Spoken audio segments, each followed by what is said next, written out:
Alhamdulillah wala haula wala quwata illa billah.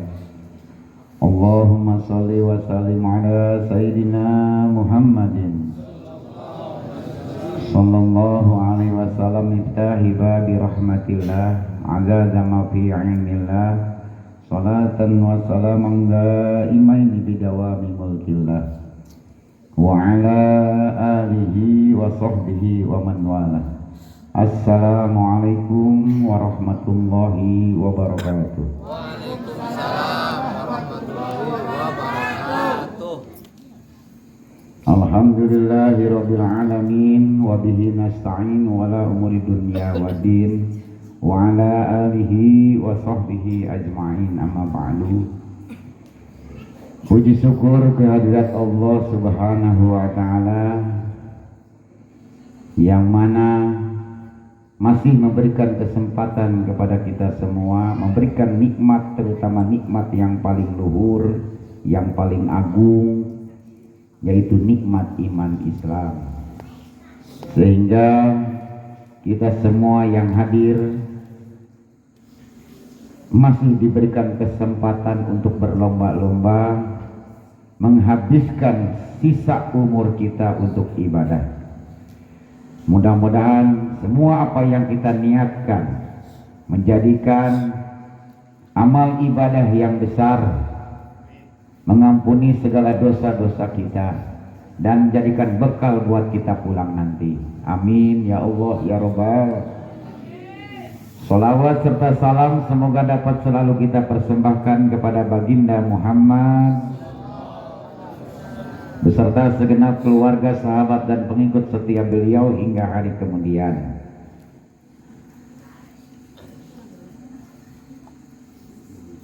Puji syukur kita dijadikan orang-orang terpilih di malam ini. Karena semua apapun itu digerakkan oleh Allah Subhanahu wa ta'ala. Allah memberikan iradat ataupun ridho kepada kita semua. Malam ini kita diberikan kesempatan bisa hadir di tempat ini. Ini semua keinginan Allah.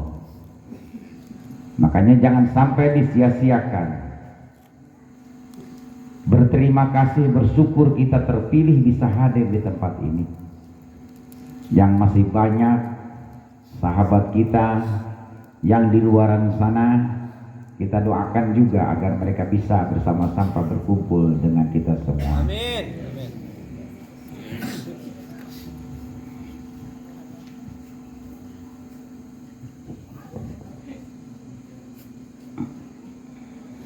Absyi ala jiwarika salam ati' ila rabbika kunta saliman. Kesibukan kadang-kadang melupakan kita pada sesuatu yang indah di sekitar kita. Makanya bersyukur kita ada tiap minggu atau tiap hari, mungkin di kampung sendiri masing-masing, untuk menstabilkan, karena dengan bertemunya kita memperpanjang silaturahim itu akan menghilangkan semua apa yang menjadikan depresi buat diri kita. Sementara kita semua hampir punya penyakit gangguan jiwa. Apa yang dirasakan? Mau makan tiap hari aja masih bingung, masak apa, makan apa. Itu gangguan jiwa. Beda dengan sakit jiwa. Sakit jiwa harus diobatin. Kalau gangguan jiwa itu gejala. Gejala jadi bikin depresi dan terus Nah, makanya terusin. Kita udah merasakan mau belanja aja. Beli apa ini? Nasi goreng, apa goreng nasi? Jadi orang bingung itu adalah gangguan jiwa. Pedagang lagi ngilu, ikut-ikutan pedagang jadi punya gangguan jiwa. Ngayakin naon deui aing kabeh kudu dibeli. Berarti saruana gangguan jiwa. Berjamaah semua, hampir semuanya punya gangguan jiwa. Gangguan jiwa tidak bisa diobatin terkecuali oleh diri kita sendiri. Ini pun menjadikan hijab bagi doa dikabulkan. Maka dari itu Eli mengingat Fadgruni, ingat terus dengan Allah, ini akan mententramkan hati kita, menjadikan ketenangan. Semua, hampir semua punya masalah. Begitu datang ke tempat ini sudah merasakan. Begitu datang ke majelis taklim dimanapun itu hilang semua. Nunggu hutang asa nangis, temu hutang. Tugas kabeh. Balik kumat deh. Balik ingat deh. Beginilah harusnya menyikapi, dengan ketenangan bukan dengan kesenangan. Jadi kita semua ini tidak boleh terlalu kaya, tidak boleh terlalu miskin. Capek dua-duanya. Jelema manusia yang terlalu kaya dia susah tidur. Jelema manusia yang terlalu miskin dia susah bangun.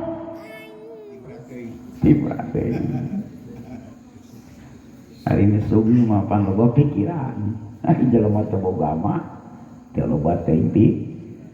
Jangan terlalu kita ditekan oleh banyak pikiran yang nanti intinya tidak akan menjadikan solusi.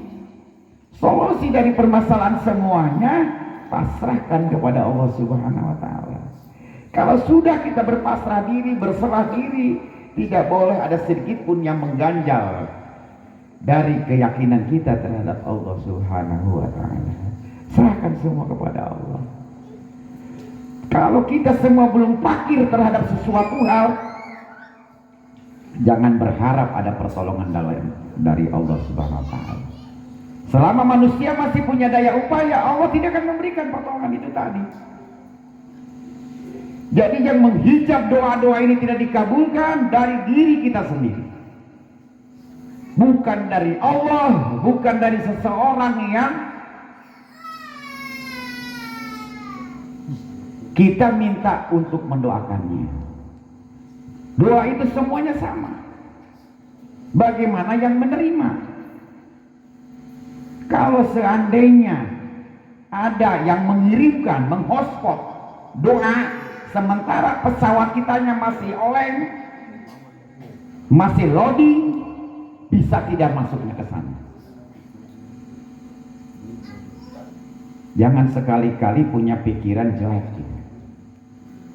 Mau kepada Allah, apalagi mau ke seseorang yang kita percaya, yang kita mintakan doanya, jangan sedikit pun ada ganjalan hal-hal yang jelek.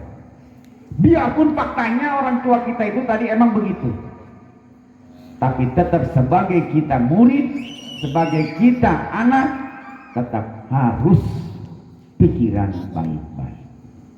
Karena bahayanya bukan karena doa tidak dikabulkan, tapi demi Allah kita akan menggerogoti daging sendiri, tersiksa gara-gara kita punya pikiran jelek terhadap guru ataupun orang tua. Demi Allah tidak akan diterima dunia dan langit. Muhasabah diri sendiri, apakah diri kita sudah benar? Ini seseorang mungkin tidak, kalau seandainya orang tersebut tidak ada kesalahan, demi Allah itu bisa mudah segala urusannya. Tidak ada hubungannya Allah mengkaitkan kebeban kita dengan hal-hal yang lain. Manusia entah jual beli, entah pekerjaan di kantor, entah pasangan suami istri, itu demi Allah tidak ada kaitannya, karena kita yang merasakan beban ini. Kalau urusan kita ingin beres antara diri kita dengan Allah. Ieu aya bahasana doa aing geus teu ampuh. Eta sudah menunjukkan ke Allahnya. Kecuali abdi geus teu ampuh, wajar. Lamun ngomongkeun doa abdi teu ampuh, eta bahaya, karena ucapan nu awalna doa berarti ayat Quran nu dibacakeun ku manehna. Sarua jeung urang eta Sirik ke Allah. Makanya jaga hati orang. Proses KBB. Lamun jelema geus ngomongkeun gitu berarti dirina geus boga kasombongan diri, merasa paling bersih, suci di hirupna. Makanya tolong sekarang yang punya HP silakan HP siapkan. Buku mah teu marawak, Bang. Santrina geus parinter kabeh. Terus di luar kotak. Geus ari HP mah pasti dibawa-bawa bae. Tulis nih agar mempermudah lancar doanya. Udah siap belum HP-nya? Ku abi dietakeun direvisi. Lamun seandainya kalian sempurna demi Allah, abi demi Allah nih. Urusan hutang langsung beres, urusan apapun juga langsung hilang. Sarana nu dua ieu ngaganjel selama ieu urang hirup. Siap HP-na? Siap. Tuliskan nama orang-orang. Tuliskan nama orang-orang yang pernah kita sakitin.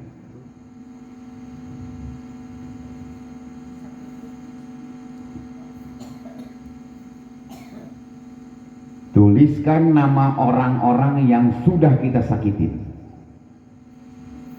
Yang kedua,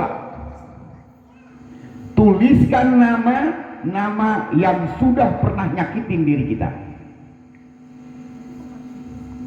Benar-benar dari hati lubuk yang paling dalam. Tiada dusta di antara kita. Paham?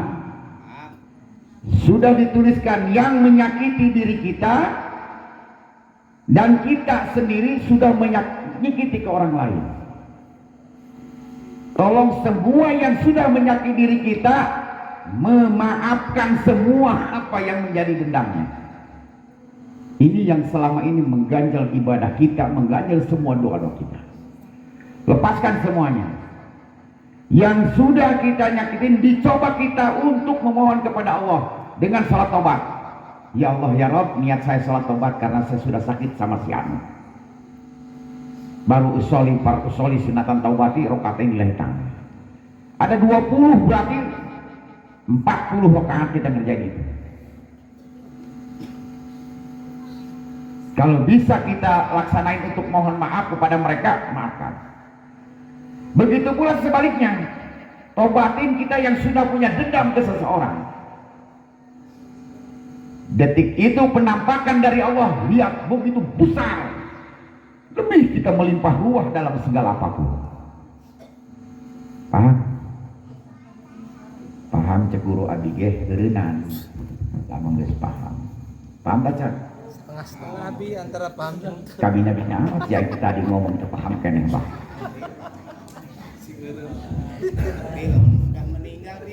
Sama, doakan dan kita memohonkan. Sampai kita betul-betul bersih hati ini. Karena dengan kebersihan hati Allah tampakkan kebesarannya. Dua diantara ini selama kita hidup inilah yang mengganjal semua apapun juga. Tentang ibadah ataupun tentang hajat-hajat kita. Lepaskan, bebaskan dari semua keburukan ini. Dendam, sakit hati, maafkan, tobatin semuanya.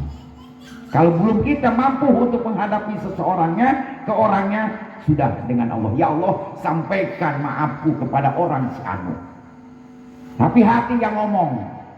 Karena semua kata-kata hati kita itulah yang diangkat oleh Allah. Nanti Allah maafkan kepada orang yang sudah kita zolimi.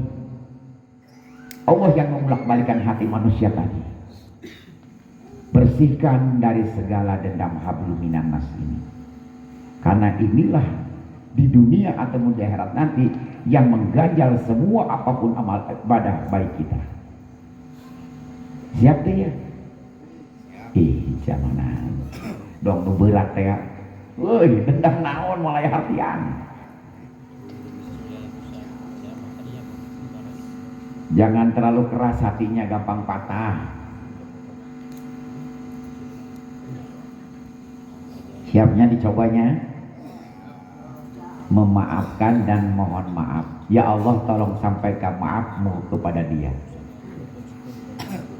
Karena aku sudah nggak di sana lagi. karena aku belum ada keberanian untuk memohonkan maaf di hadapannya. Tolong sampaikan ya Allah maafku terhadap, sebutin namanya. Nanti Allah angkat hati kita ini untuk memaafkan mereka. Di situ aja sudah 10 belenggu yang membeli kita sudah keluar. Lihat, buktikan, ulah didengekin doang yang ngaji. Aing melain ngaji iya mah. Naon bahasa ieu? Ya pokoknya mah obat bagi selain ngaji melain kieu. Segitu bae lah, sama geus kumaha bae panampianan. Geus ulah gagal paham. Kudu ngaji tek, ulah ngaji ping. Ngaji di kuping doang, didengekeun doang, dipraktekkeun henteu. Makanya susah bae hirup kena. Susah di dunia, susah di akhirat. Makanya dicoba ditulis, aing nyari hati kasih anu. Asih-asih. Jaroba. Barang nu nyarikeun ka aing. Timbangan. Ieu nu ngaganjel alapan rentangan ieu. Urusan ka Allah kaganjel, urusan pribadi ge kaganjel.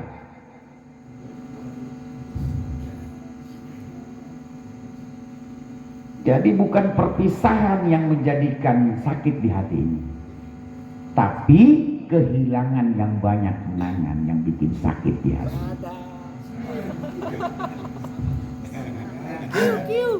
Baru berasa bila mana dia sudah hilang. Baru kebayang kebaikan-kebaikannya setelah dia tiada. Tapi sekarang masih bersama, kok tidak kelihatan kebaikan itu tadi. Saruana jeung salaki itu lu tanya ke ibu-ibu, naon kebaikan? Sebutkan 3 aja kebaikan suamimu. Tapi lo menanyakan, coba sebutin keburukan suamimu 3 biji. Ngara racun pajarain dek ieu. Bisa nggak nambah jadi 10? Tapi setelah dia tiada, baru tidak kelihatan lagi itu kejelekannya. Ibu-ibu harus bisa menerima tentang kejelekan suami, memaafkan. Tulis. Hari itu ibu-ibu lo salah kina kabeh tulisan. Hampura. Karena kalau seandainya ibu luas lautan maaf demi Allah, ibu ditambah bonus terus Allah berikan rahmat. Allah kasih bonus bila mana satu orang bisa memaafkan saudaranya, pasangannya, anak-anaknya. Sebutin niatkan dalam hati, tapi usolinya taubat aja. Allah yang sampaikan nantinya, apapun kata hati kita ini nanti. Allah pun kepada orang yang meninggal Allah sampaikan. Tapi hati ngomong, ulah ngomong sorangan di kuburan. Bisi udang deh bapakmu. Makanya dikasih tahu, bocorkan, bila mana kita mau ziarah ke orang tua, tolong jangan langsung ziarah. Hadirkan hati kitanya. Terus kita bicarakan dalam hati kita, minta maaf kepada kedua orang tua kita tadi.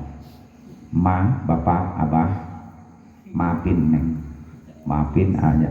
Sebutin panggilan dia dulunya sewaktu hidup. Sewaktu hidup, saya sering bikin jengkel, bikin masalah, semua maafin dari kesalahan yang besar yang kecil, dan minta ikhlas ridhonya. Saya belum bisa membahagiakan mak dan bapak, hampurakeun Pak. Sudah puas kita mengatakan dalam kata hati, baru kita doakan mereka. Di situ langsung Allah tampakkan, Allah angkatlah hati kita ini disampaikan kepada orang tua kita yang sudah tiada. Sedangkan mereka ini sudah bertemu dengan Allah karena beliau sudah tidak ada. Ya Allah, ampunin anakku tadi ya Allah. Mudahkan semuanya ya Allah. Bisa mendoakan kepada yang hidup tapi tidak bisa mendoakan ke dirinya. Jadi jangan ziarahnya yang awam, mau nyampe, karena cek Allah beresin dulu hubungan hablum minasmu sebelum ke aku. Kalau ke aku gampang. Bereskan kita urusan hablum minanas, baru doa-doa kita ini yang dulu-dulu langsung diterima. Makanya nanti kita meninggal Di alam sana itu banyak sekali orang yang menyesal doanya dikabulkan di dunia. Karena doa kita yang belum sempat Allah kabulkan di dunia, Allah perlihatkan nanti di alam mahsyar. Allah perlihatkan di alam barzakh. Kenapa begitu besar? Karena emang sudah tidak ada cara kita, syariat kita untuk melaksanakan apa yang menjadi keinginan kita. Di dunia temukan duit bisa ngahutang. Di kalam kubur dipeprek ngahutang ke mana? Disitulah doa-doa kita yang belum sempat Allah kabulkan di dunia ini diperlihatkan oleh Allah di alam kubur dan di alam mahsyar nanti. Geus kuarimah lamun lulus urang di jero kubur aman ke alam mahsyar nanti. Aya nu teu lulus dina ieu maksakeun lamun teh mah heldingnya di bandara teu meunang uyanya.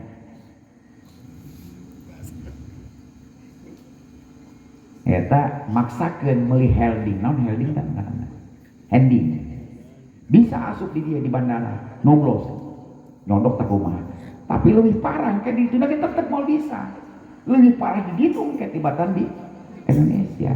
Tak doang gitu orang lurus di jalan kubur nyeres ke alam mahsyar lagi aman, sedangkan eueuh suap-suap di jero kubur mukarwana kitu bekil. Makanya biasakan kita membaca pada maghrib di akhir ujung kita zikir dan di ba'da subuh raditu billahi robba wa bil islami dina wa bi muhammadin sallallahu alaihi wasallam rasulan nabiyya wa bil qur'ani hukmau wa imama. Eta keur ngapalkeun pertanyaan soal-soal mungkar wa nakir nanti di alam kubur. Makanya doakan ke semua jamaah, kami bersama keluarga jamaah Al-Faruq di tanggal 12 Agustus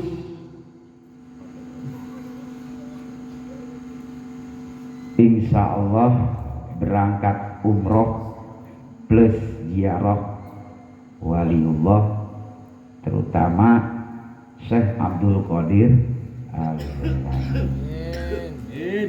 Doakan biar makbul dalam perjalanannya, selamat membawa hasil kesuksesan yang paling besar. Di keterangannya, siapa yang datang ke majelisku ada jaminan dari Tuan Syekh untuk dibebaskan dari siksa neraka tadi. Kalau kita disuruh tebus agar kita tidak disiksa api neraka, tebus dengan uang 1 miliar atau 100 juta. Wanita orang wani karena kebal eta jero sumur neraka tadi 70 tahun eta nu kuru beda nu gedut mah eta nu gedut na bae 120 kilo dibalik tadi ngomongnya eta 70 tahun kakarek nyampe ka neraka pinggiranna seuneu dibilang mesti bisa kabayangkeun seuneu eta warna hideung jambatan sirot eta hadapna hideung lain cai seuneu ngeun hideung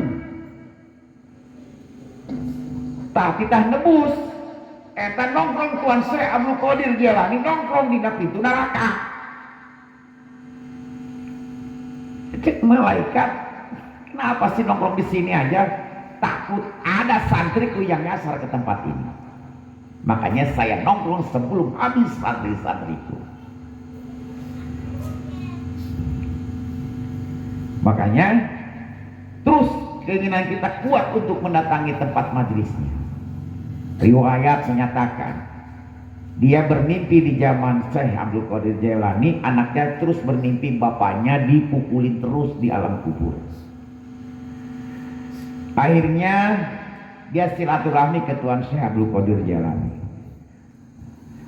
Tuan Syekh, kenapa bapak saya kok disiksa kubur terus? Ditanya oleh Tuan Syekh, pernah nggak mampir ke tempatku? Nggak pernah.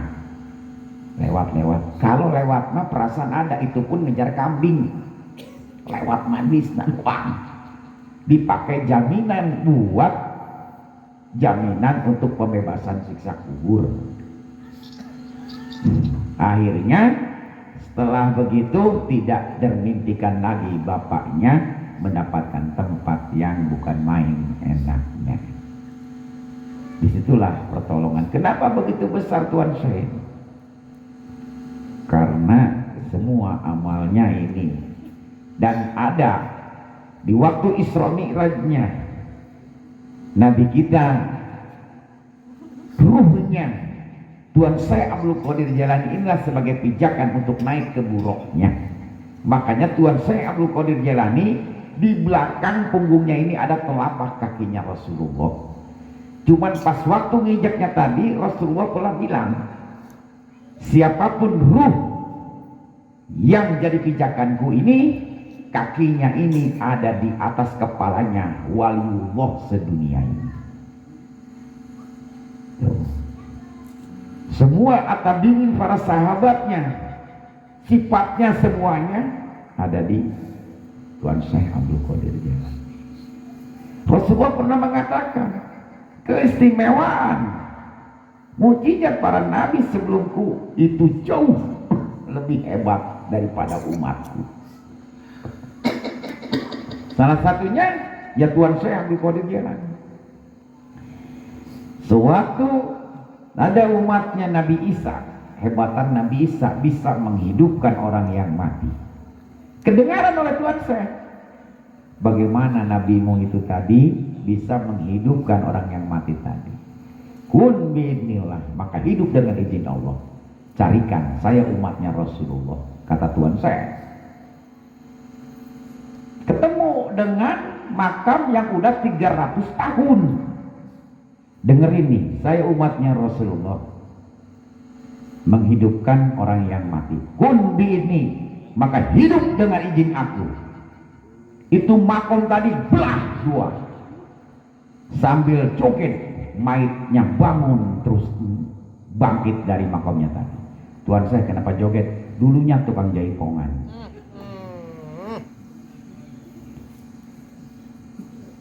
Nanti manusia yang suka berbohong, membalikan fakta daripada kenyataan yang ada. Untungnya ada Nabi kita, tidak terjadi di dunia ini sekarang. Siapa orang yang berbohong, aku kasih tanda hitam, lebih hitam dari haram. Rasulullah turun, jangan, ya Allah kasihan umatku takut malu. Akhirnya di hari kebangkitanlah banyak orang hitam sampai ke gigi-gigi hitam. Mun hayam tema hayam salasi, ngen mahal sem salasi, jalan mati goreng. Disitulah nanti hitam-hitam semuanya.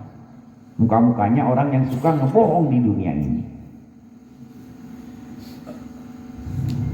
Yang kedua, hijab daripada doa kita tidak dikabulkan, ibadah kita tidak diterima, orang yang merasa benar hidupnya, orang yang merasa hebat. Contoh begini, kesombongan bisa menghancurkan 1 tahun amal ibadah kita. Aduh, payah setan. Tiok sholat, hampir. Koma ibu, woi ngaji dong, ahli surga, selfie. Dikirim karena baturan. Eta kesombongan, berarti orang harus percaya diri bahwa orang paling benar hidup. Habis itu dosanya, ibadahnya 1 tahun ke belakang. Makanya jaga mulut, jaga hati kitanya agar kita tidak terpleset dalam hal itu tadi. Jangan merasa orang paling benar. Ulah wawanian menyebutkan salah, sia kafir, sia murtad, sia. Sedangkan lengan kadieu kabeh tilu. Loba mana jeung hiji, kadieu kabeh. Berarti menuduh seseorang bernimpah ke diri kita sendiri. Jadilah orang yang paling merasa buruk, yang paling terserah. Itu rendah hati namanya. Allah akan senang terhadap manusia yang rendah hati. Tidak ada keburukan yang datang dari Allah tidak ada kesakitan yang datang dari Allah, semua datang dari diri kita. Allah tidak menzolimi hamba-hambanya. Khawatir kita yang terlalu psikis, yang terlalu besar, kesombongan yang terlalu besar, itu yang menyebabkan semua tidak Allah kabulkan. Mau kasarebu abu ya ge. Jadi lain doa nu teu ampuh awak diak tanu suwe. Tetembus. Mau tembus karena udah didoktrin sama diri sendiri. Sifat psikologis uang bila mana disumpahin, ya Allah kok susah amat ini duit, demi Allah komandannya duit, ngomong katu ke anak buana, prajurit jangan deket-deket ke dia, kita ini sudah disumpah susah duit, jauh ngadokin seseorang mau ampuh doa nangis ampuh kain tuh sendiri yang ngomongin begitu. Yes madoraka doa nggih mau tembus.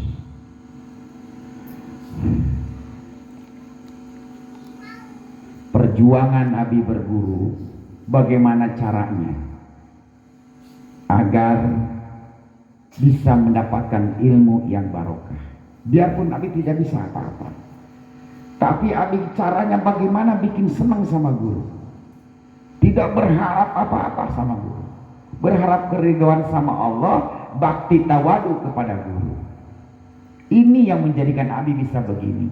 Biarpun Abi gak bisa apa-apa, aing teh biteru masa pandangan mana mah kasat mata doang kieu. Wadah sama jeroana mah buruk Allah bilang. Jabe teh nyaho. Saha nutupan aib Abi? Allah. Makanya jangan coba-coba kita bercurhat kepada seseorang tentang aib kita. Allahnya yang murka. Aib nutupan aib siap diisuk, udah dibongkar-bongkar, ember amat dia. Ditapahan ku Allah kasusah kasedihnya. Makanya kata Abi, perbaiki kalau kita nasib pingin bisa bagus, baik, pingin sukses, perbaiki hubungan dengan Allah. Kalau kita terus, makanya cari orang yang seneng ngaji, bukan yang bisa ngaji. Kalau orang yang carinya yang bisa ngaji, berhenti dia, sombong dia hidup. Cari yang seneng sholat, lu bisa sholat. Kalau yang seneng sholat, seneng ngaji, biarpun dia udah tahu, biarpun pengajian tadi diulang-ulang, dia tidak akan pernah bosan terhadap pengajian majelis taklim tadi, karena merasa dirinya senang. Orang senang mencetak dia baik. Makanya kata Abi coba, yang ketiga masuk itu setan gepeng juga masuk terhadap hijab rezeki datang. Karena yang kita ingat untuk colok-colok atau setan gepeng HP, ya hijab karena persoalan orang. Abi kasih tahu, belajarlah kita 30 menit atau 1 jam, bangun tidur, jangan sedikit pun bertahan pegang HP. Dicoba. Imah HP alabatan naon. Jangan bangun sare jangan cocolok mana cocolok hayang ngolok bae mata. Ya lain nguhun ka pangeran di gudang ketina sare. Ucapkan alhamdulillahirabbil alamin, ya Allah ya Rabb, terima kasih banyak saya masih diberikan kesempatan hidup. Berkahkan sisa umur kami ya Allah. Ucapkan kata-kata itu dahulu. Berkahkan umurku hari ini ya Allah. Ngawulang. Kalau fokus. Bisa fokus dong aja ingkus molor.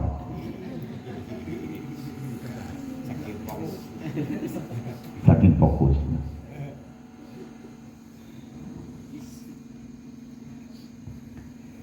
Kita hidup tidak sendiri, kita hidup di lingkungan alam yang membutuhkan perhatian kita. Hidup bertetangga akan lebih harmonis jika kita bisa memberikan sopan rahmat kepada sekitar kita setiap saat. Jadi tengerangan ya langsung orang mulai musuh teh ya. Tak bersihkan deui. Aing mau beungeut si eta mah. Lain teh hayang aing kana abdi demi Allah be. Kabeneran kapenak kita jeung si eta. Tengerangan eta ge tengerangan. Jadi orang geus kenceng-kenceng aduh aing bisa si eta. Eta pernah ganggu kana urusan urang. Geus merugi urang geus nyeri. Geus bebaskeun bae. Anggap berak kabeungeutna. Helm berarti mah. Kagok teh teu ngomong hayang ngomong geus nempuh inajiseun.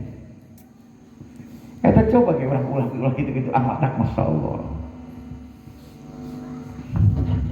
Beda-beda ieu urang ari aya teu boga ieu mah pan santai minaheun deh. Minaheun beban. Geus teh yang nunggus mah geus. 3, yang sudah terjadi tolong ikhlaskan. Jangan selalu diingat karena masa lalu kalau disimpan terus di memori 10 kebaikan hari ini Allah hapuskan. Gedonga apapun kalian masih ingat memori masa lalu biarlah berlalu. Buanglah mantan pada tempatnya. Hari ini sabar. Untuk hari besok gak usah dipikirin. Bahaya kalau mikirin hari besok. Besok tawakal. Selama hati kita masih ada Allah, gak usah takut, gak usah capek-capek kita mikirin hari besok. Syukurin hari ini, Allah jamin besok Allah akan makmurkan rezeki ataupun umurnya. Jadi tidak boleh mikiran soalnya hari ini pun belum habis. Hari ini tidak akan sama dengan hari besok. Besok di mana, hari ini di mana, apalagi dengan masa lalu. Bagi istri atau suami yang pernah berselingkuh, minta maaf sama istri. Ayah, selama bertahun-tahun suaminya ngomongin mah, sebetulnya saya itu mau minta maaf sama mama, selama ini sudah berselingkuh sama mama. Langsung sama istrinya mulutnya dipegang. Papa, sebelum papa minta maaf pun mama sudah memaafkan papa. Masya Allah, istri soleha barang ditepol luhur kaya Indosiar. Sinetron di baik. Lanjutkan. Kayak maaf langsung dah.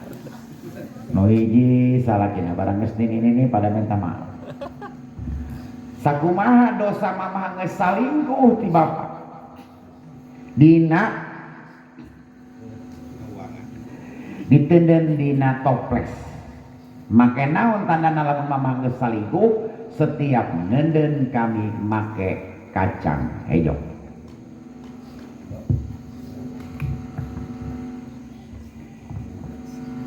Belar gitu mau pakai sarua. Bapak geus loba dosa ka mama. Bapak geus pernah salingkuh jeung mama. Setiap salingkuh ku bapak dikumpulkeun deui dina toples. Naon tandana? Beas, lebih leutik tibatan kacang hijau. Ternyata toplesna disaruakeun loba keneh bapana. Kan mau majikan mesti dibubur. Barang tidinya akhirnya teh dihampura lebih marah. Naik ka luhur, salakina rek bunuh diri. Bah rek ka mana? Ka luhur. Rek nana tuh? Geus capek hirup. Geus teu bunuh, bapak teu bunuh diri bakal paes deung dege. Akhirnya mana turun deui jeung luhur teuing. Geus kalolot mah umur di atas kepala 6 persiapkan untuk pembekalan karena sebentar lagi Allah akan berangkatkan. Ya belum tentu dapat bonus, pokoknya persiapan mah harus. Bonus mah itu mah nasib mah. Jadi persiapkan dan sudah. Jangan sampai kita masih bergelimung dengan urusan dunia. Allah sudah mau kurang-kurangi semua, dari penglihatan, dari pendengaran. Rezeki pun seperti itu, apalagi kepala kesananya. Karena Rasulullah sudah menyatakan umatku itu tidak akan banyak yang lebih dariku. Rasulullah 63 tahun. Makanya apa ini yang sudah kita persiapkan untuk bekal bila mana kita hari ini, malam ini menjadikan hari terakhir bagi kita semua. Yang tadi, bagi yang punya masih selingkuhan, masih sering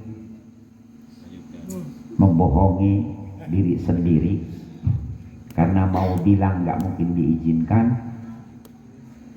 karena belum ada juga perizinan yang di kantor dinasnya, ya lebih baik nggak usah izin.